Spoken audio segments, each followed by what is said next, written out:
Hello and welcome to Game Week 2, Episode 2 on the channel of the Gaffr.io Fantasy Football for the Championship.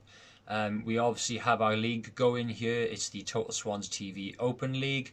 The code will be on screen straight away. We currently have 50 teams in the league, so we would like to get a few more involved. So if you're up for it, you think you can take on the best in this league, the code's on the screen. Make sure you join now.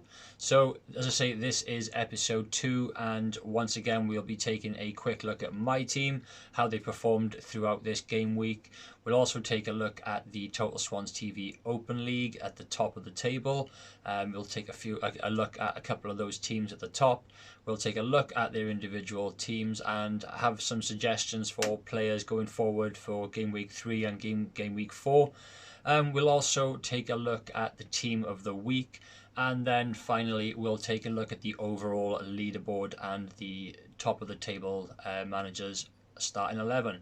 So plenty to look forward to. So guys, if you do enjoy the video, as always, please hit that subscribe button, and if you like the video, again, please hit that like button. So let's get straight into it, starting off with how my team performed this week. So taking a quick look at my starting lineup from last week, game week 1, was Woodman in goal, Pedersen, Hutchinson, Roden and Wilmot in defence, Yakumeta, who is still suspended, Da Silva, Travis and Cantwell in midfield, and Timu Puki and Andre Ayew up front. However, obviously during the week that went on, the football that went on, Travis picked up a knock and Meta is still suspended for another game. So there will be a few changes to this starting 11 for game week 2. So I did decide to make a few changes. I made Timu Puki my captain, which was the first change I made. I then selected Andre Ayew as vice captain. As a given, Yakumeta is suspended, so I took him off the starting 11, put him onto the bench for now.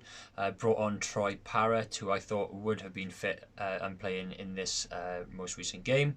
I brought on Callum Patterson for Christian Pedersen, as I thought the Swans would score a couple of goals against Birmingham. Turned out not to be the case. A little more on that in a moment. I then made my first transfer and I switched out Yakumeta for Ilyas Che of QPR. Picked up quite a few points in game week 1 and is looking like a promising player for them this season. So I made that change. That left me then with 2 million in the bank going forward. So still a little bit of cash to play with for game week 2 and 3. I then decided to bring Che on for Patterson. Didn't really think that he'd be starting for Cardiff and picking up many points. So went for that sort of formation and the starting lineup, and then I got wind that just before the deadline I decided to swap out Travis of Blackburn for Patterson. I played him as I didn't realise that Travis was picking up an injury, so as I say, I played Patterson in his place. The unfortunate thing was then that Patterson didn't play, so a little bit on that in a moment, and what the game sort of does to counter that and give you points where your subs on the bench can replace your starting 11. Alright, so let's take a quick look at how my team fared off this week. As I say, Freddie Woodman in goal, scored 10 points last week, a fantastic performance. Not too much to do this week though against Birmingham, so picking up 7 points with 2 points for minutes played, 90 minutes. I think the 2 points are for anything over 60 minutes played. He then got a first half and a second half clean sheet, so that's 2 points apiece for that.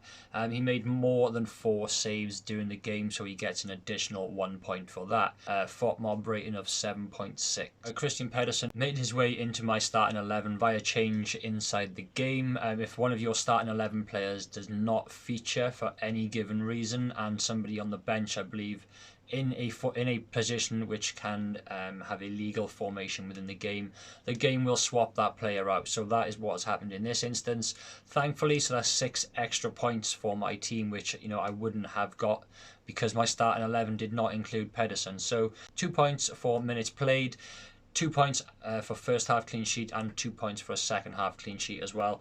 Not an awful lot to do. He kept Ayew quite quiet and also Jamal low, but as I say, not a mass amount to do. 77% passing success rate of 23 out of 30, 5 duels won and 1 lost, 7 clearances, 6 recoveries, 1 interception, and 4 aerial duels, 1 and committed 1 foul during the game. So a FOP mob rating of 7.3 for Pedersen.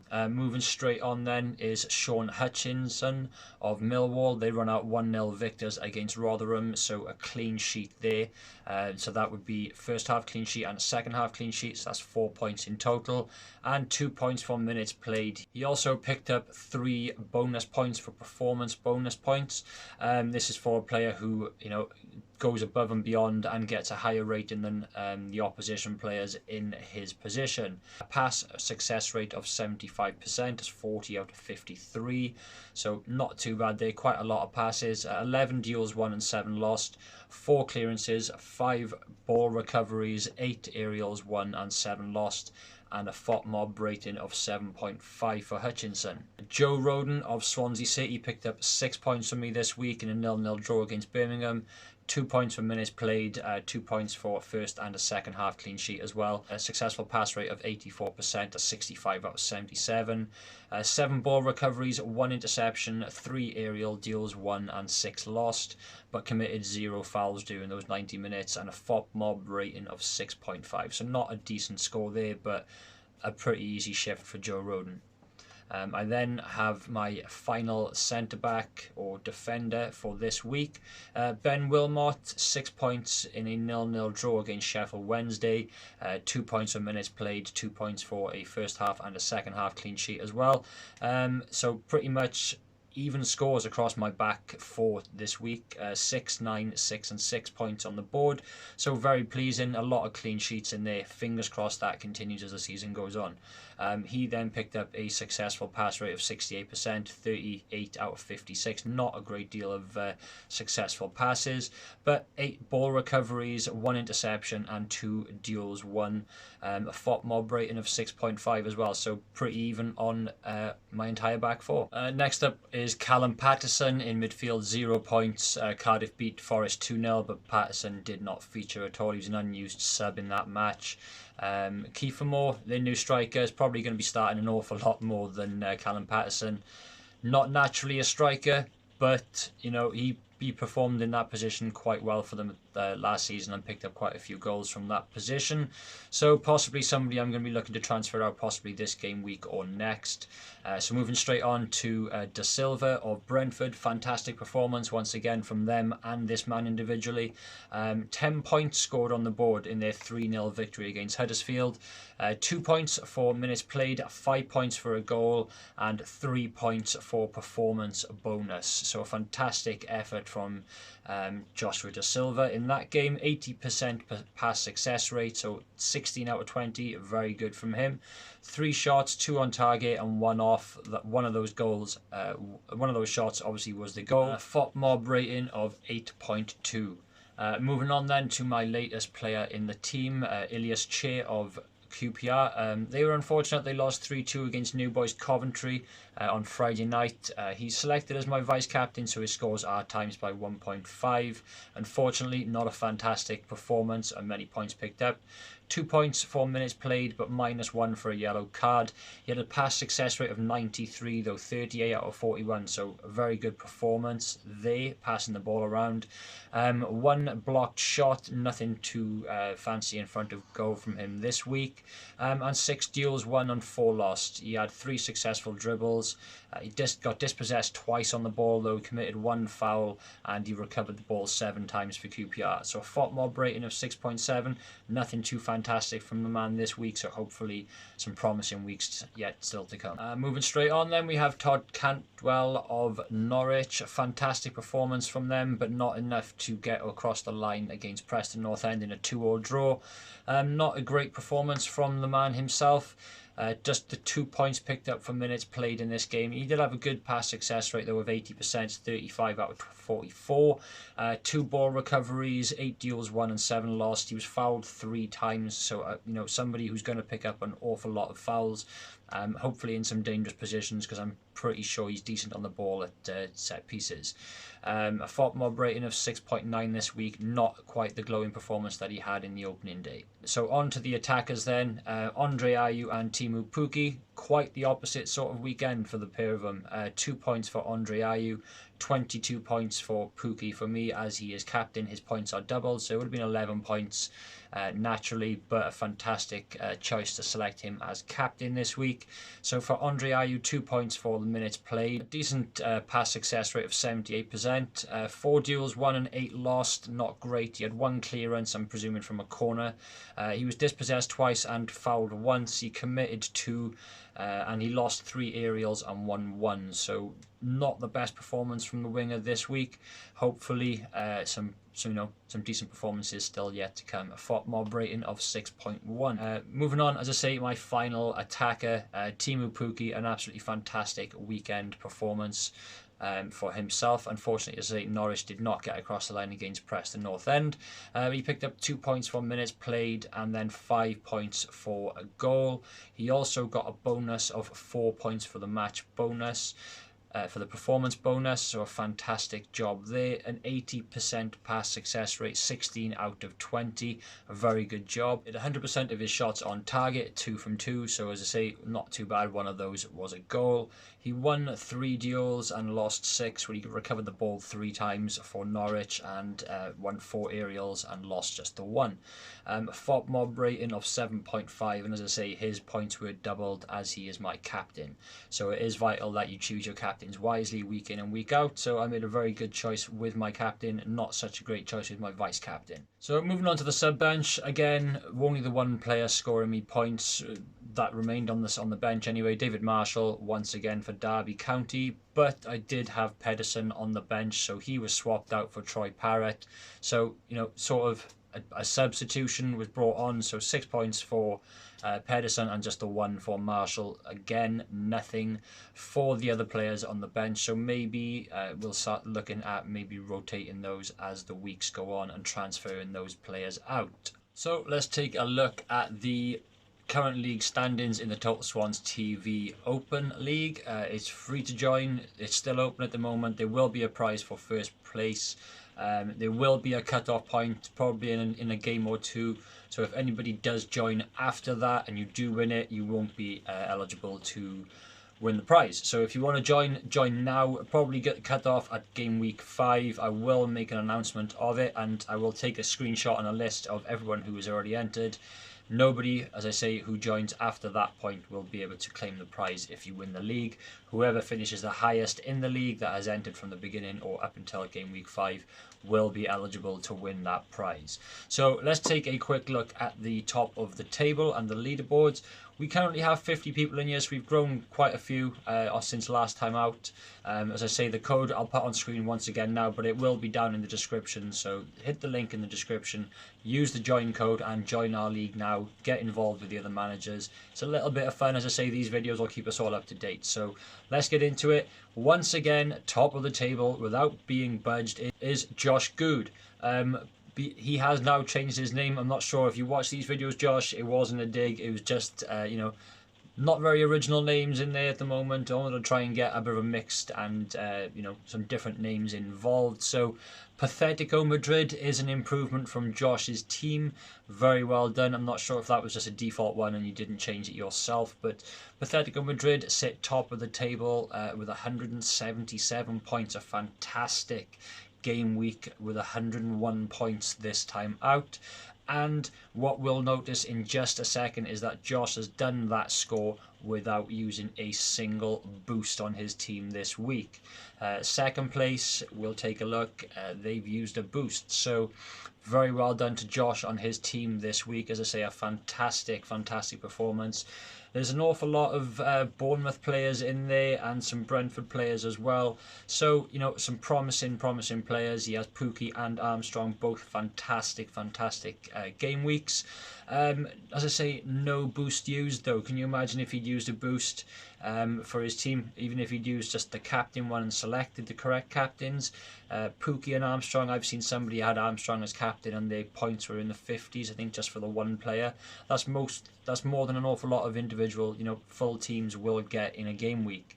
So Armstrong 19 points, Pukki 11, Naki Wells 11, and Mbuemo 21 as vice captain, which is a very good shout. Just imagine if he did select a boost this game week, he'd be well clear at the top of the table.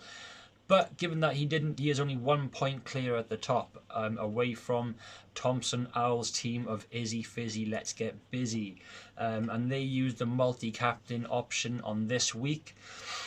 So he didn't really do too well for him, to be fair, because Santos did not pick up many points at all as vice captain, but his vice captain picked up more points this week, as did his emergency captain as well. So a decent shout. It picked him up some extra points, but it probably could have been a better boost he could have played. So a fantastic effort there from Thompson Owl up in second place. Very well done. He's got some good players in there. Wallace and Buemo, somebody I'm definitely going to have to take a look at, I think. As far as Pathetico Madrid, again, Buemo in there and Armstrong. These players aren't going to perform as well as they have every single week, but still it's worth taking a look at what players are in these teams and who we can sort of adjust into our squad. Naki Wells, again, a fantastic performance this weekend, picking up more points. Morrison in defence doing a fantastic job there. And as I say, there are some fantastic individuals in these teams. It's a very competitive top of the table. There's only 4 points separating first and third, and 30 points already separating the top 10. So get involved, guys. Let's start catching up to Josh Good up in first place. Alright then, moving swiftly on to Game Week 2's Team of the Week. As I say last week, there is no function for this on the website just yet. Hopefully something like this does come along, because this has taken some time to put together already. So let's take a look at the team of the week for this week. So once again in goal is Freddie Woodman for Swansea City on 7 points. In defence is Cardiff City's Sean Morrison on 12 points, Rico Henry of Brentford on 11, Sean Hutchinson of Millwall on 9, and Omar Richards of Reading on 9 as well. Moving into midfield is Mbeumo with 14 points for Brentford, Wallace of Millwall with 11, and Callum O'Hare for Coventry with 10, and Da Silva of Brentford with 10 points as well.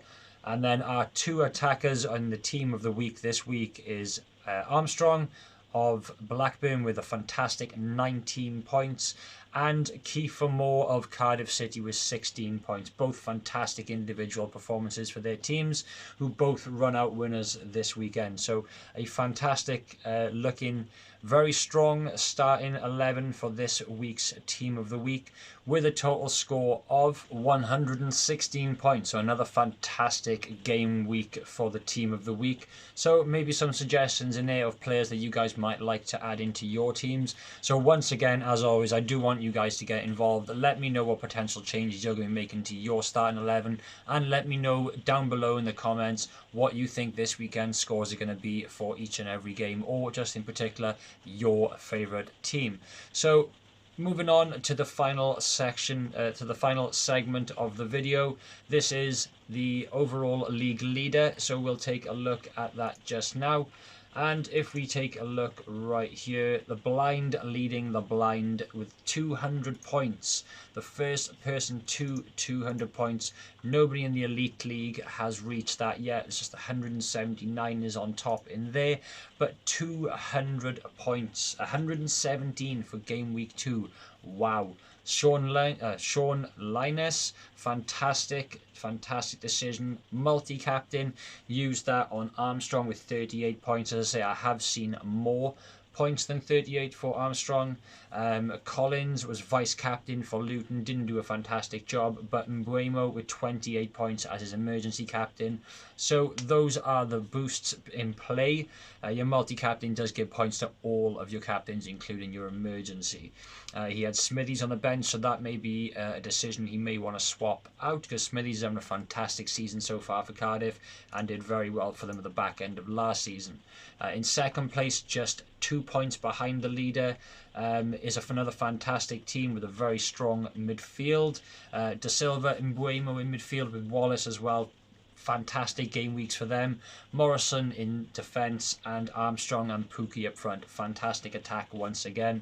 And a very red looking bench. Picked up some fantastic points on the bench as well. So it's very difficult to pick your starting 11. Players from Watford and Norwich shouldn't maybe be getting in front of teams, players from different teams. You never know. They aren't always going to be your biggest game week scorers every single week. So again, something to take into account. But that brings us towards the end of the video for this game week 2 update. I tried to keep it as quick as I could. It might be a little bit longer this week than anticipated. But guys, sorry that the video is a couple of days late, but I hope you did enjoy it. As always, once again, if you did, please hit that subscribe button and please hit that like button. Get involved in the comments down below, guys. Let's get some sort of chat going in these videos. I don't want to do these just for me and have it as a sort of one-way conversation. Let me know what you think of either the videos, your team's possibilities of winning this game week, or just your changes you're going to be making for your fantasy football. But share it about, get more people involved. The more people involved, the more fun it is, the more competitive. But as I say, I will be planning on uploading each and every week after a game week has been completed. It should be towards the start of the week. This video is a little bit late as I had a few things going on. But guys, if you've made it through to the end, once again, thank you very much for watching. I hope you guys have a fantastic week. And come on the Swans, let's roll on to this weekend. Hope everyone has a great weekend and all the best for the game week 3. Catch you guys soon.